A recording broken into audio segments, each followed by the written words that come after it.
Kabila yarategekaga, Kagame akagenzura. Umwe yafunguraga inzira, undi akagena imitego n'intego. Bose hamwe rero ngo bayoboye urugamba rwaguyemo inzirakarengane z'impunzi.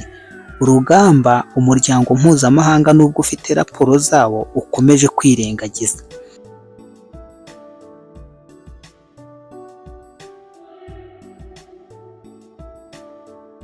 Uramukije ngo uhaye ikaze na karibu wobana natwe umunsi ku wundi. Tuje mu makuru yacu y'uyu mwanya, ndagaruka kuri raporo, ariko ni raporo kirimbuzi. Ni raporo ifite umutwe w'amagambo uvuga ngo jenoside yibagiranye. Ndabona hariho ikibazo, ariko nanone nkaba navuga ati jenoside yibagiranye.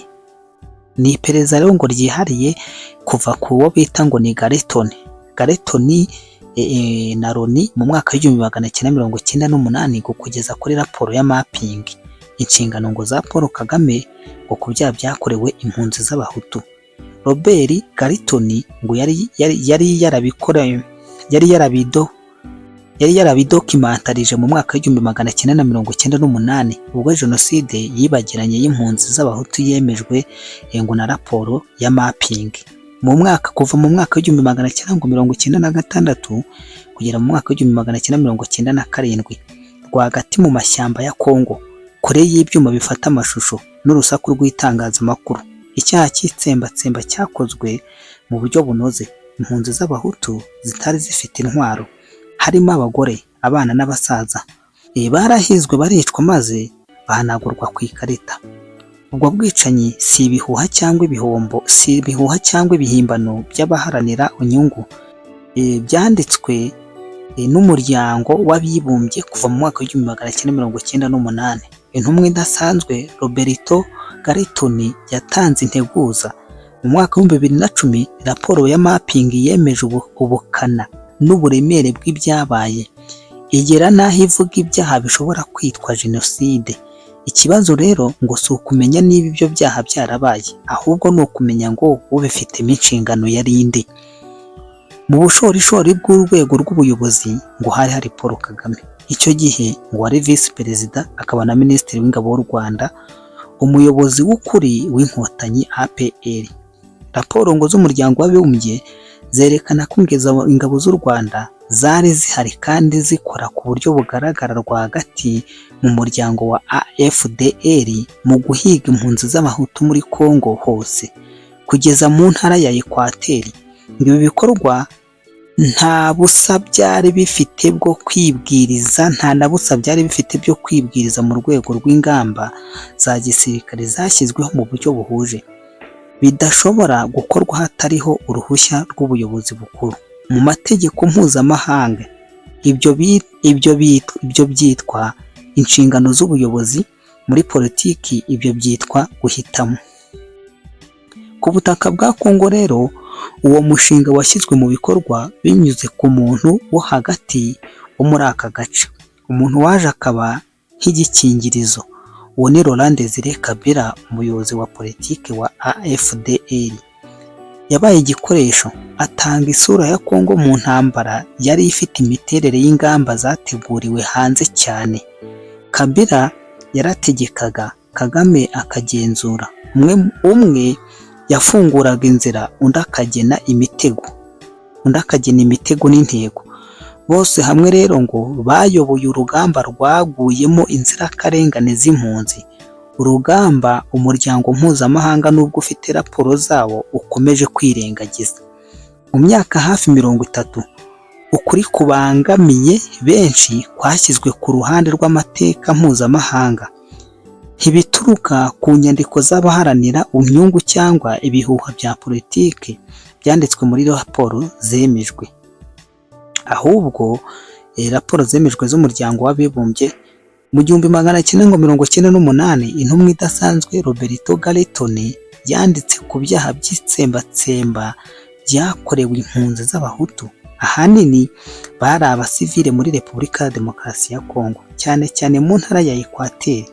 Imyaka 12 nyuma yaho, raporo ya mapping ya ONU yemeje kandi yongera uburemere bw'ibyo byavuzwe.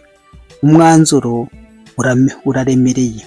Ibikorwa bishobora kwitwa jenoside byakozwe hagati y'igihumbi magana cyenda na mirongo cyenda na gatandatu n'igihumbi magana cyenda na mirongo cyenda n'umunani.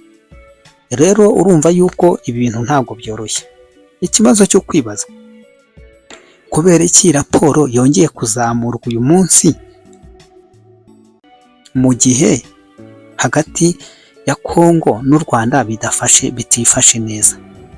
Iki ni ikikwereka yuko hari ikindi kintu giye gutegurwa. Murabona yuko Abanyamerika bo bamaze gukora ikindi kintu. Iyi ni raporo nasomaga, ntabwo ibingibi ntabwo nibyo nasomaga, ntabwo ari ibyo nahimbye, ari amateka murayazi ya Roberto Galton. Ubwo rero niba iyi raporo yongeye kuzikurwa, ikaba izikuwe mu gihe Kongo na Leta Zunze Ubumwe za Amerika bari mu bifatanye bukomeye. Nabibabwiye mu makuru yacu yatambutse, nibura ubufatanye buhagaze hafi miliyari 21 z'amadolari. Ikaba ari raporo yongeye guhagurutswa mu gihe bivugwa neza, mu gihe u Rwanda rwo ubwarwo rwiyemereye yuko rufite ingabo mu burasirazuba bwa Kongo. Umugabo witwa Colonel Nanga akabisubiramo, yewe n'abandi barimo ba Olivier Nduhungire bakabisubiramo.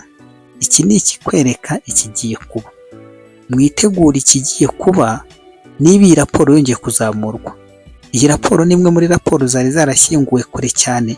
Ababizi murabizi, ntabwo nshaka kubasubiza mu mateka, ariko igihari kandi kizwi ni icyerekana ko kuba umuryango w'abibumbye wongeye kuzikura kaboze, hari ikintu kigiye kuba. Kandi abantu mwabumvise abavugwamo hano, umwe yarapfuye undi aracyariho.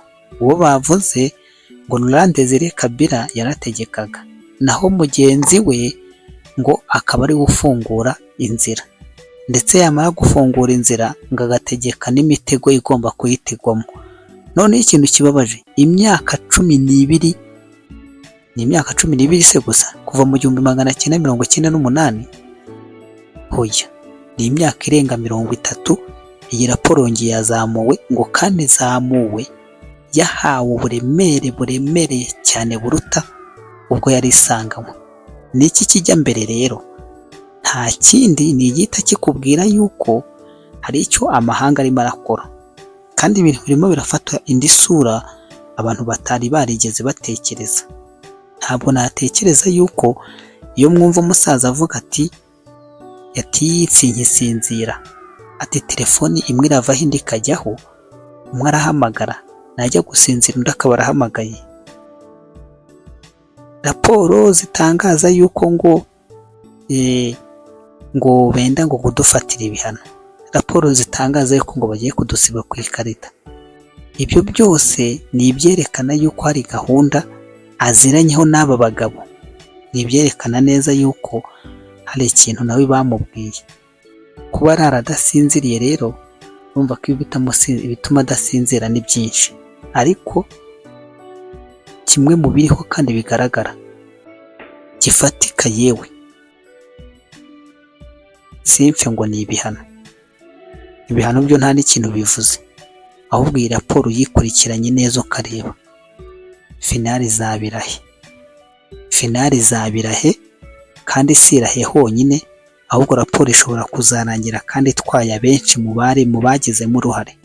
Abantu bose bagize uruhare muri iyi ntambara yo muri 1996 ndetse n'98. Izi mpunzi zahitanywe muri ntara ya Ekwateri ndetse no mu yandi mashyamba ya Kongo. Aya maraso yongeye kuzamura ijwi ryayo, aya maraso yongeye kuvuga kandi arasaba ubutabera.